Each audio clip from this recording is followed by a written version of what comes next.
Wisconsin Governor Scott Walker says he will join the presidential race a week from Monday. He'll be the 15th Republican in the field. On Thursday, President Obama called them, quote, an interesting bunch.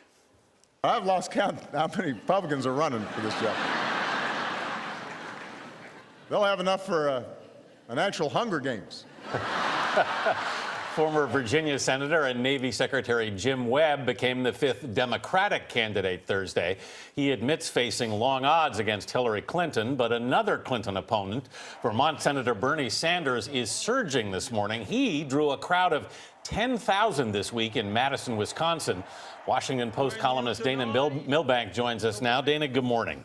Good morning. He's not only surging with crowd sizes, he's surging in the polls. Dana, what do you make of the Bernie Sanders factor here now? You know, this may be the most exciting and interesting piece of what is emerging as a very interesting campaign. Look, this isn't about Bernie Sanders. This is a 73-year-old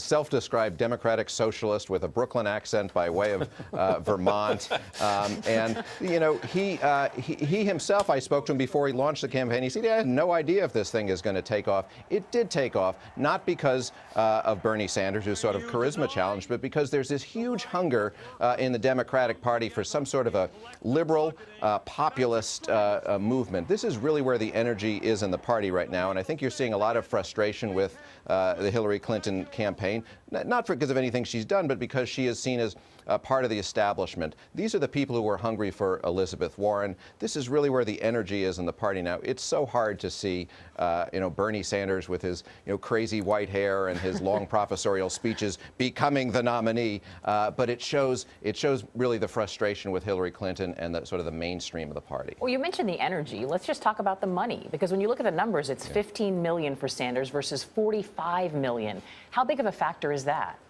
Well, look, I mean, in the age of Donald Trump, money is everything in politics, and of course you'd much rather be in Hillary Clinton's position right now. Yes, it's true that Bernie Sanders is technically close to a statistical tie in New Hampshire, closing in Iowa, but these campaigns are a long slog.